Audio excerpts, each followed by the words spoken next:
Does anyone in Idaho remember Channel 42 in the late 90s? I work at a TV studio as an editor, and I was going through our tape archives and I found a few VHS tapes. All of them were labeled. Each label had Channel 42 followed by the show in the episode. And after watching them, I kind of wish that I hadn't. I don't know why my parents let me watch this stuff. Maybe they didn't even know what was happening. I decided to come here. Maybe some of you will remember this channel. Here's a rough description of each tape. Channel 42, The Stitches, The Clown Show, Episode 1 through 8. The show's full title is The Stitches, The Clown Funhouse. Each episode starts the same. A clown with blood-red hair, dead eyes, and sloppily applied makeup in a black and red clown outfit comes onto the screen. He flashes a fake smile and he says, "Hiya, boys and girls, welcome to..." There's a drum roll. "The Stitches, The Clown Funhouse." Canned noise of kids going yay comes up, and then he goes into his activity to teach the kids. And that's where things go off the rails. Episode 1 was him teaching kids how to remove human kidneys. Episode 2 was him telling them to put ammonia and bleach into a bucket, and then leaving it in their parents' room while they sleep. Episode 3 was slightly better, as all he did was teach them how to make food. The ingredients included rat poison, for flavor he noted, and a human heart.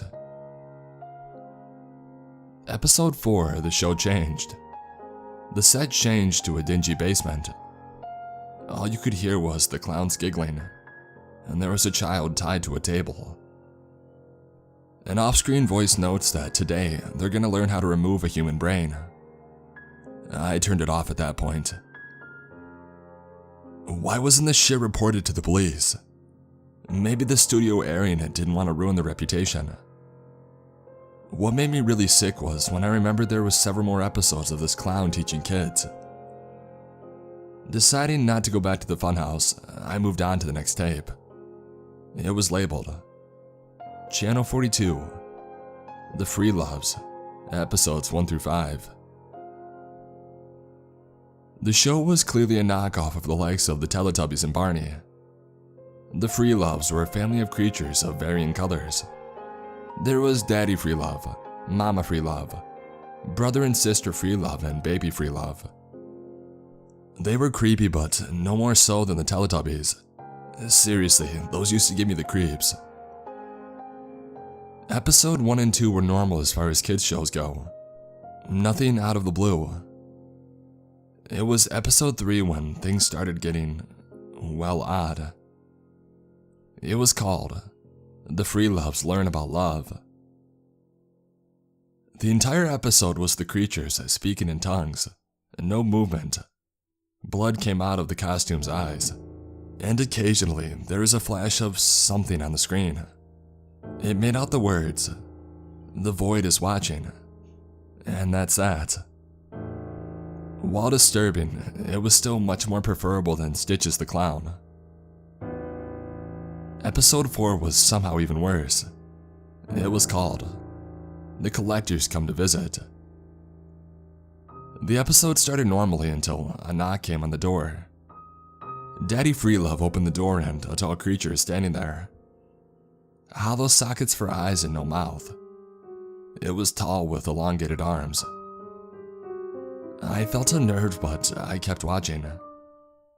Daddy starts begging and the creature proceeds to scalp him. The rest is the whole family being scalped and flayed. Episode 5 is a normal episode of kids' TV, except the Freeloves are missing their skin. They looked in pain with each step that they took, but they continued on with their routine. Without warning, they attacked the cameraman, and they began to eat him. The episode ends there as well as the tape. I'm happy to say that I found no more episodes of the Freeloves. Well, I found one, but we'll get into that later. The next tape I watched was called Channel 42, It's Fun to Learn with Benson. It was an animated series featuring an anthropomorphic bat named Benson. The only lessons it taught was methods of suicide. I'm not going to go into detail, but it was all pretty disturbing. The other characters, in case you were curious, were Ralph the Razor, Nancy the News, Sammy Shotgun, and etc. You get the idea. The final tape was labeled Channel 42, The Free Loves Meet Stitches the Clown. Having watched both already, I did not want to watch the two meeting up, but against my better judgment, I popped it in. The Free Loves were still skinless and decaying. Alright, this was already messed up. Then a cartoon car horn sounds and there's a knock on the door. Mama Freelove opens it up, and the clown was there. He handed her flowers and smiled at her. He looked worse than before. His eyes were completely black and his teeth were jagged. She let him in and he saw baby Freelove. He picked up the baby creature and began to shake it violently, like he was mixing a drink or something. Mama didn't say anything, she barely reacted. Daddy Freelove seemed angry, however, and started yelling at the clown. Stitches feigned a tear and then offered him a flower. When Daddy leaned in to sniff it, the clown pulled out a revolver and shot him. The episode consisted of the clown violently murdering Mama, brother, and sister Freelove. He never stopped smiling. He finally spoke and said, "Oh, this has been fun, boys and girls, but sadly, the network is closing our funhouse. So until we meet again, remember what you've learned and that I'll always be right there." He pointed at his heart with a revolver and then he fired. After hours of Googling and forum crawling, I haven't found anyone who has heard of the Freeloves, Stitches, or even Channel 42. If you have any information or even stories, please share them with me. I have to get back to work now, but I'll share more if I find anything. Update. I found 2 more shows. Here they are. Channel 42, The Minstrel Claus Variety Show, Episode 21. A man comes on stage and his skin doesn't seem to fit his frame. He welcomes us in a thick German accent to his variety show. What follows is a bunch of sketches and games. The first one is a game of hangman where the audience picks letters at random. The only difference is there's a weeping man with a noose around his neck. Each wrong letter draws him closer to death. The buzzer sounds and he's dropped with a loud crack. His feet twitch and the curtains close as the audience howls with laughter. I should note that the audience all had inhumanly wide smiles. The first sketch starts. It's something like I Love Lucy or a similar show. The badly bruised woman tosses a pizza dough in the air and checks something on the stove. Long story short, a deep fryer launches all its white-hot grease in her face. She screams in agony and the audience laughs. Let's move on because I would rather not think on this much more. The next segment is Minstrel Claus dressed up as a Nazi and chastising a frightened pair of people. He turns to the audience and says, "What should I do with them?" The audience chants, "Purify them." And that's when I stop the tape. Hell no. Channel 42, The Mystery Gang. Just as predicted, it's a by-the-numbers Scooby-Doo clone. The characters are Frank, Fred, Danielle, Daphne, Mike is Shaggy, and Mika is Velma.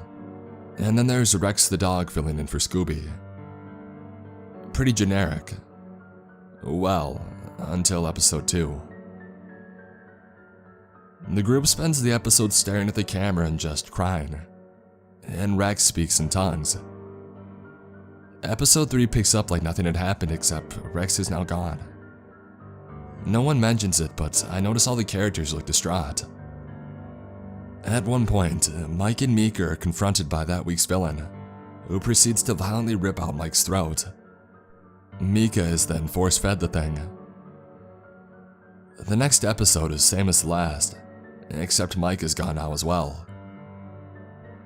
Halfway through, Mika is found having hung herself. This trend continues until the final episode, where Frank just cries the entire time. Nothing else. And then he shoots himself to end it. And that was depressing. Update. Okay, so I heard something downstairs and I found a VHS tape on my kitchen counter. It was labeled, "Watch Me." I popped it in and I'll be writing what I see. Okay, so it's clearly more Stitch as the clown. I'll never forget that clown's laugh. He's holding the camera, I think. He's looking into somebody's bedroom from a window. The door just opened. Wait. That's me. So, I guess I can post this here. 2 days ago, my buddy showed me this tape he had found out of himself being filmed. He looked like he hadn't slept and he was ranting about this Channel 42 and how the clown was coming for him. I guess I should have paid better attention, because yesterday he was found murdered. The police have questioned me repeatedly as I was the last one to see him alive. They wouldn't believe me about Channel 42. They said that they'd never heard of anything like it. I even showed them the tape, which they confiscated as evidence.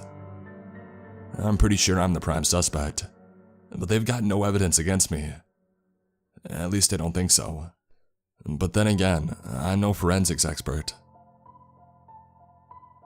Later that same day, I found a DVD on my countertop with "Watch Me" written in black Sharpie.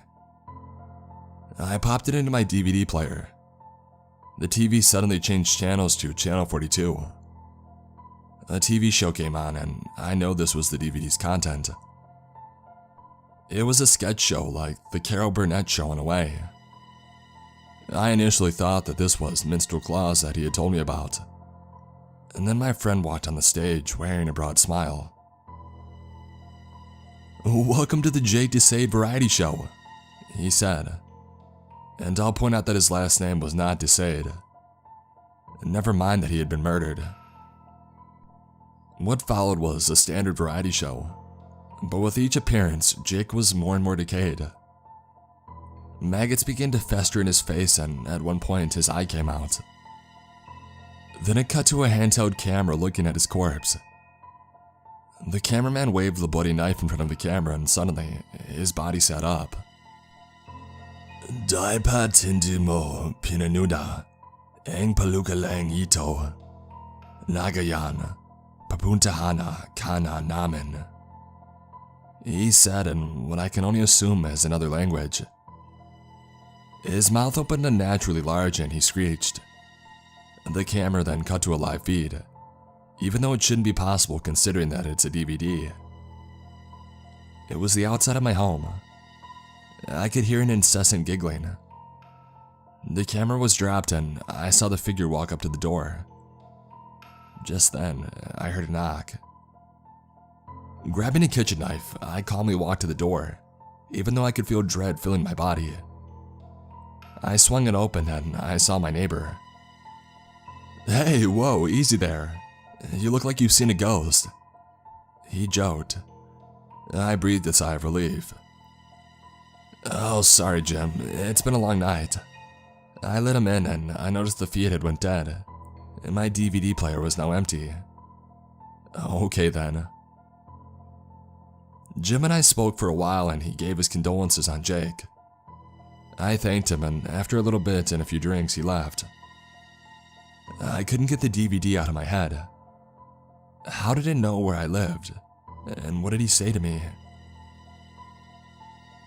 That night as I slept, I heard a crash downstairs. As I stood to investigate, something under the bed grabbed my ankle. I saw a skinless thing staring back at me. It hissed something like, "Free love" at me. I didn't understand why or even think about it.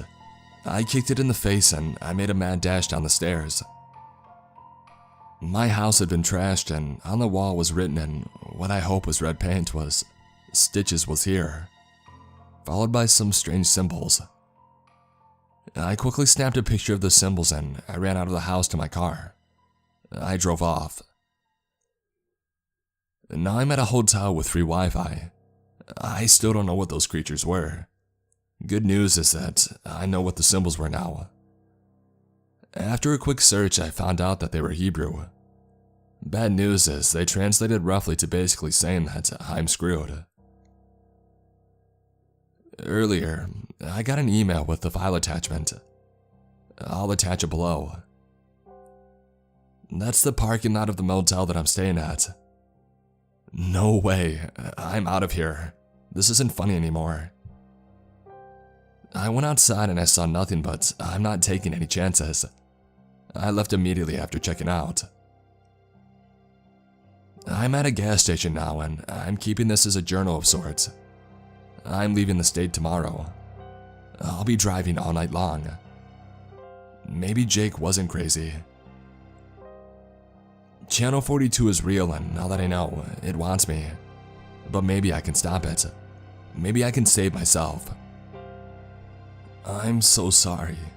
It's up to you, dear reader. End this nightmare. I'm sorry. Please forgive me.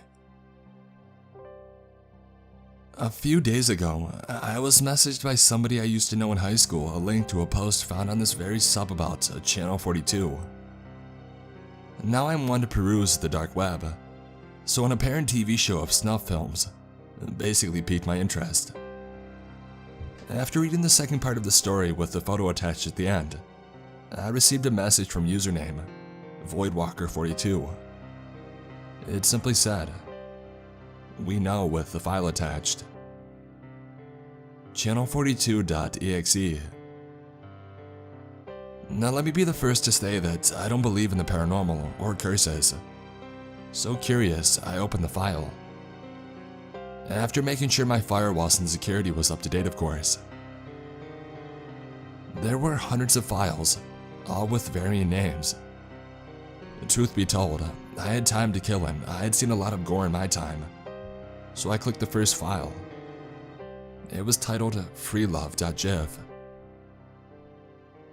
I saw more creatures, some Barney-looking things. They were various heights and had fur of different colors, red, blue, and etc. They began rotting.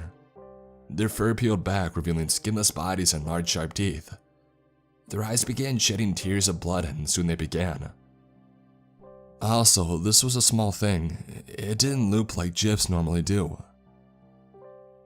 The next I clicked was titled laughingman.mp4. I saw a clown looking into a mirror. He took a knife out of a makeup kit in front of him and he took the blade to his face. He cut his face open, ear to ear. He stuck his finger in the wound and began to write on the wall with his blood. He rotated the mirror to show the wall. Written was, "I see you," clearly backwards.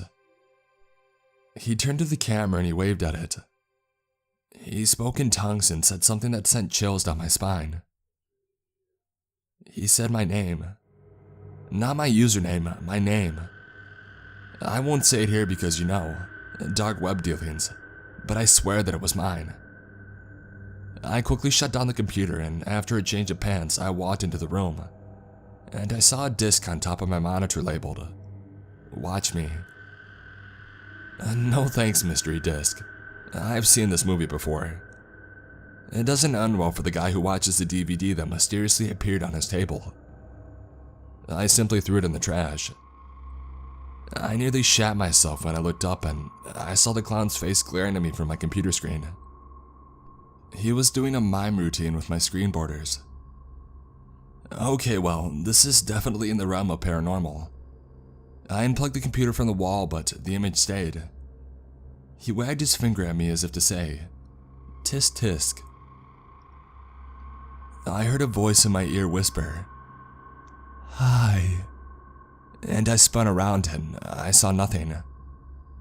I turned back around and now I saw one of the skinless creatures, the smallest one, perched on my desk like a gargoyle.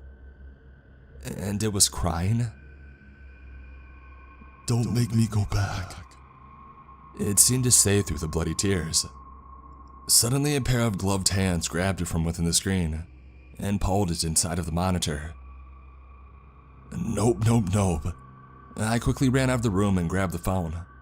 Wait, who the hell was I gonna call? An exorcist? Maybe. Possibly the Ghostbusters. No. I had to be dreaming. That was the only explanation. A bad piece of food. There was more gravy than grave at work here, I'm sure of it. I cracked the door and I peeked inside. The monitor was off now. I noticed 4 deep scratches etched into my desk, like something had been dragged. I flicked on the light and I saw on the wall written the same way as the mirror clown's message. Stitches was here. I boarded the Nope train to screw that fill and I pieced out. Even if I'm dreaming, that was not worth staying here for. I grabbed my car keys and as I got in my car, I noticed a disc sitting on the dashboard, not labeled Play Me. I chucked it out of the window and pulled out of my apartment complex's parking lot. As I pulled to a red light, a pair of hands clasped over my eyes. Guess who? I pushed them away and I quickly undid my seatbelt, and I bolted from the car into the street. Some guy yelled at me as he nearly hit me with his car, but I paid him no mind as I ran down the street, leaving my car abandoned. I turned down an alleyway and then another. Eventually, I stopped to catch my breath. I saw a sewer grate lift up in front of me, and one of the skinless creature's arms reached from within it. I heard a giggle behind me and I saw the clown. He waved sheepishly, a bloody knife in hand. He stuck the blade in his stomach, gutting himself. He reached in and he fished out one of his intestines. As I was holding back vomit, he fashioned it into a balloon animal. I turned to run, but he was already in front of me. I fell down and I felt the slimy flesh of what can I only assume was the free loves against my back. I looked up and then around. I was alone. It was then I knew what I had to do. If you want to be safe, truly safe from Channel 42, all you have to do is give it what it wants. An audience, somebody to watch them perform. That's all any TV star wants. So I've attached a file from stitches.exe as a wet mark, nearly visible to the naked eye. I'm sorry, I'm so sorry. Now that you've seen it, seen them, unconsciously or not, the clown will be coming for you now. The free loves will be coming. Good luck and whatever you do, don't forget to give them an audience. It's up to you. You know, a lot of people disappear or are murdered under mysterious circumstances. Now, a few days ago, something reared its head on the internet, and for the first time in decades, it had people's attention. My name is, well, that's not important. My codename is Helsing. I work for the FBI as a sort of investigator into the occult. And before you ask, they don't cover up ghosts or angels or anything like that. So put down the tinfoil. What I investigate are things like the Manson family, ritualistic murders, that kind of thing. I'm also in contact with the Catholic Church for helping train any would-be exorcist if nobody else is available. I'm here to tell you the story of the most bizarre investigation I've ever been a part of. I'm here to tell you about Stitches the Clown and Channel 42. Channel 42 was ran out of some shitty little station in Idaho from 1992 to 1994. The lead producer and founder, Jonathan Torrance, also played the role of Stitches on their children's TV block. So a few things. No, they didn't kill people on air. No, they didn't skin actors alive. The fact is that what it was as far as kids' TV goes, harmless. The clown was a bit creepy, but he wasn't hurting anybody. Well, we didn't think so. In 1993, some locals began disappearing. Their bodies were found dismembered and surrounded by strange glyphs, symbols, and ruins, as well as Filipino and Hebrew. After investigating all leads, the prime suspect was local TV mainstay Stitches the Clown. The reason? All of the dead were kids. Young kids. His target demographic, as it were. Just as we were closing in on him, however, he pulled out a razor blade and stuck it in the corner of his mouth. He gave himself a permanent smile. His face was cut open from ear to ear. The investigation obviously ceased after that. The station was shut down. Stitches in Channel 42 were covered up by the community and the case went cold. Until 2001, when somebody renovating the old home of Torrance discovered a room hidden behind a wall. In the side were dozens of bones, pentagrams, and ruins. I and the others were called in to investigate the scene. We determined Torrance had been doing the killings, the sacrifices from the years prior. In my own investigation, I discovered a journal from the man himself. I have a few choice entries that I'll type out now. January 15th, 1992. I'm this close to getting the station off the ground. My brother's widow is going to cover equipment cost for us. It looks like she won the lawsuit against that hotel after all. February 23rd, 1992. Channel 42 is on the air. Time for Stitches the Clown to bring a smile to the hearts of children in this community and help us all learn love and kindness. March 16th, 1992. I had an accident today. A stage light fell, what gave me a concussion. I've started hearing voices and having weird dreams. I think it's a side effect of this medication. They've wrote me off as on vacation on TV. Frank is taking over for now, showing reruns of some cartoon. March 29th, 1992. The dreams are getting more frequent. They're always the same too. I'm looking into a dark pit and I can sense a dark presence. It tells me the future, the past, and it tells me that I'm its chosen. These pills are really messing with me. April 15th, 1992. I went back to work today. The audience seemed so happy to see me. I've noticed an adult in the crowd now. He was in the very back, so I could barely make him out. April 30th, 1992. I hear the voice when I'm awake now too. I'm starting to get a bit freaked out. Maybe I should give Dr. Samuels a call. This is getting way too freaky. June 1st, 1992. The voice isn't in my head. It predicted today's events exactly. It says it's the voice of God, the one true God. June 17th, 1992. The voice asked for his sacrifice. It drew its symbol in chalk and spilled the blood of a rabbit on it. It promised me fame and fortune in return, and a legacy that will last forever. The entries would cease for 6 months. He resumed them, with a noticeable difference in handwriting. Also, some parts are ineligible. If this is the case, I'll put in the place of missing text. December 13th, 1992. God wants more. He told me his true name today. He told me he's the one who walks in the void. Must be praised. December 17th, 1992. He showed me his visage today. A great mass of tentacles and teeth writhing in the void. He said that I'm to use my show to lure more little ones to his maw. January 1993. I killed the first of his chosen sacrifices. A German man named Klaus. Told me he did horrible things when he was a young man. Horrible, horrible things. The void told me that he would serve him forever.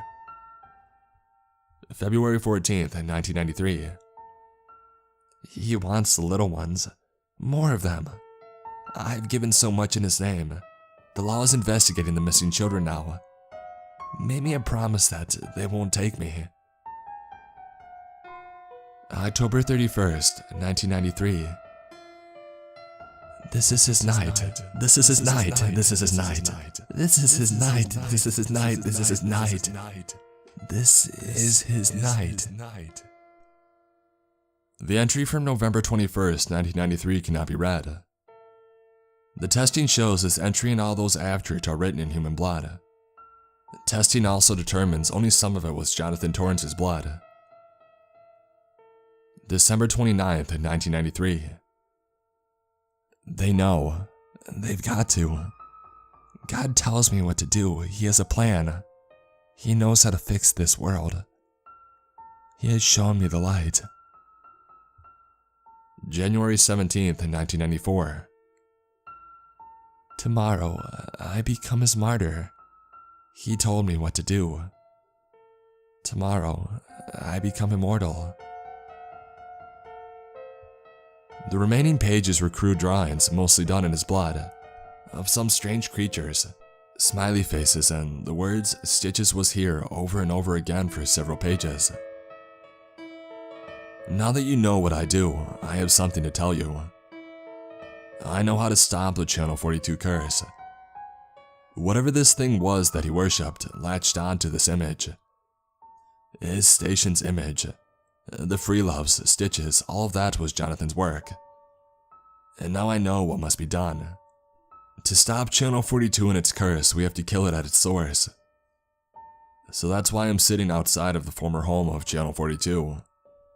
I have holy water and gasoline. And since I've seen the image of the void, I know that I'm its next target. So I'm gonna burn this place down with me inside of it. I'll be dousing the place with holy water before I burn it. It can't spread if there's no one to spread it. And if I'm right, Channel 42 is permanently cancelled. And if I'm wrong, I don't know what will happen.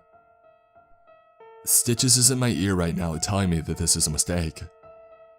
Nice try, you Eldritch wannabe, but this ends tonight.